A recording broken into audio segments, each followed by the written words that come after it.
I would like to mention another energy that has more of a feeling nature than an emotional one. It is joy. Joy can be a phenomenon that transcends the emotional. Sometimes you can feel a kind of joy inside that lifts you up without a particular reason. You feel the divinity inside you and your intimate connection to all that exists. Such a feeling may come to you when you least expect it. It is as if something greater touches you, or as if you touch a greater reality. Feelings are not so easily summoned and seem to come to you out of the blue. Emotions almost always have a clear, immediate cause, a trigger in the outside world that pushes your buttons. Feelings originate from the dimension of your higher or greater self. You need to be quiet inside to catch those whispers in your heart. Emotions can disturb this inner silence and peace. Therefore, it is vital to become emotionally calm and to heal and release repressed emotions. Only from your feeling, which connects you to your soul, can you make balanced decisions. By being quiet and peaceful, you can feel with all of your being what is right for you at a certain moment. Making decisions based on emotions is making decisions from a non-centered position. You need to release the emotions first and get in touch with your inner core where there is clarity. Now I want to go into the question of how you can best deal with your emotions. I said that feelings are your teachers and emotions are your children. The parallels between being emotional and being like a child are striking. Your inner child is the seat of your emotions. Also, there is a striking resemblance between the way you deal with your own emotions and the way you deal with real children. Children are honest and spontaneous in their emotions, and they do not hide or repress them until adults encourage them to do so. The fact that children spontaneously express their emotions does not, however, mean that children experience their emotions in a balanced way. Everyone knows that children can be carried away by their emotions, rage, fear, or sadness, and are often unable to put a stop to them. In such a situation, the child can almost drown in their emotions, and that makes them unbalanced, out of center. One of the reasons for this unbounded emotionality is that the child has only recently left a world in which there are hardly any boundaries. In the ethereal or astral dimensions, there were no such restrictions and limitations as there are in the physical realm within the physical body. The child's emotions are often reactions of misunderstanding to this physical reality. Therefore, when he or she grows up, the child needs help and support in dealing with their emotions. This is part of the process of balanced incarnating on Earth. So how do you deal with emotions, whether in yourself or in your children? Emotions should not be judged or repressed. Emotions are a vital part of you as a human being, and as such, they need to be respected and accepted. You can look upon your emotions as your children who need your attention and respect and your guidance.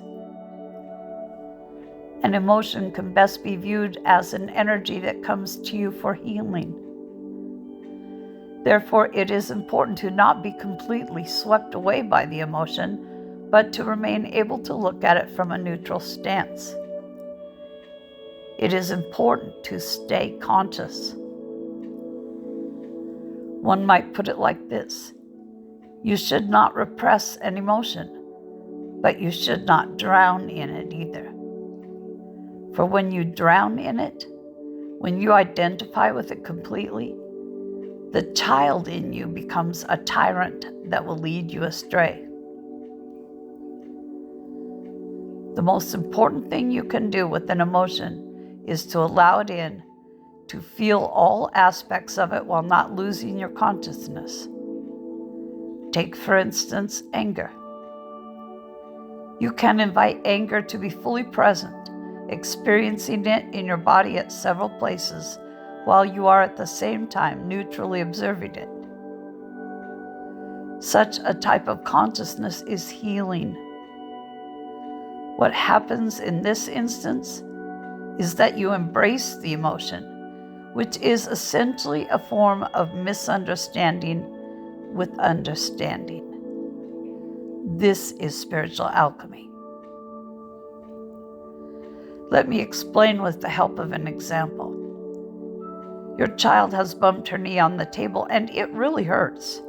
She is upset, screaming with pain, and she kicks the table because she is angry with it. She considers the table to be the source of her pain. Emotional guidance at this moment means that the parent first helps the child name her experience. You are angry, aren't you? You are in pain, right? Naming it is essential. You transfer the root of the problem from the table to the child herself. It's not in the table. It is you who are hurt. It is you who is angry.